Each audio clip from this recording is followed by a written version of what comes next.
All right, welcome back as we continue to track kind of our first real wallop of kind of winter weather for the season. Is that fair to say? Yeah, last one, 1.1 inches, that melted pretty quick. Yeah.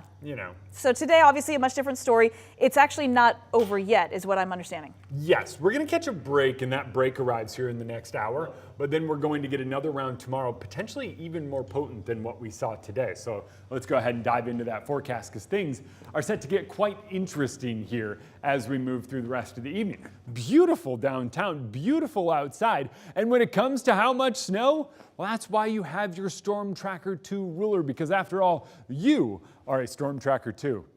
You get it? 3.5 inches here on the South Hill. I just stuck this ruler in the snow outside.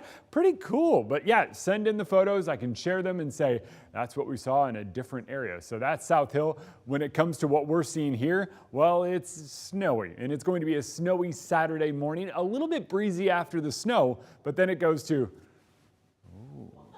yeah, I know. Look at this. How do you not? Anyway, when it comes to the afternoon, it's breezy and sunny, warm and rainy by Sunday, but over those mountain passes, things are a bit hairy. It's just gross out there, and at times, they've been kind of stopped altogether. We knew this would happen, and it's likely the case both tomorrow and Sunday as well. When it comes to Snoqualmie Pass, by Sunday, it is rain as things warm up. I think we stick with snow over Lookout Pass. 4th of July, I think, is rain on Sunday, but snow tomorrow.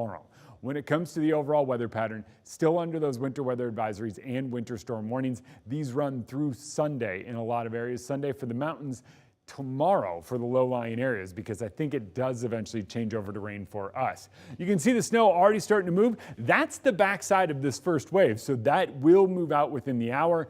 And then I would say if you're in Coeur d'Alene or much of North Idaho, you got about 2 hours. So it's just moving kind of slow and slowly moving out. Now, when it comes to what happens overnight, we eventually get our next round of snow moving in.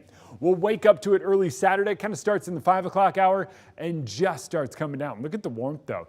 By the time you hit Ritzville, it is rain. Moses Lake is rain, and it ends, believe it or not, for us here in Spokane by 11 a.m. Wind starts whipping. It is going to be a breezy Saturday afternoon, but that brings about sunshine. Enjoy it because snow is back. And we're talking even more of it as we get into the day on Sunday. Doesn't look as long-lived, and it looks like that warmth just erodes it, and it's all rain quickly as we move through the day. And then it's even rain over the mountain passes. Look, the Cascades, where it was heavy snow, it will be rain. This is that kind of pattern. When it comes to this pattern, this is as El Nino as it gets. First, the storms come in from the northwest. They bring a little bit of cold. Then they become more zonal. That zonal flow is what brings us the rain and the warmer temperatures as things eventually shift to more southerly. And this is a classic El Nino winter. I'm not saying this is going to be all winter, but this is a good sign of what we can expect. 2 to 5 inches of snow in Spokane on top of what we've seen. I really think we're going to be another 3. Basically double what we saw today. Another 3 to 6 in Coeur d'Alene, 12 to 24 over Lookout Pass. I think if you're on, say, 4th of July Pass, you're looking at another 4 to 8 tomorrow morning.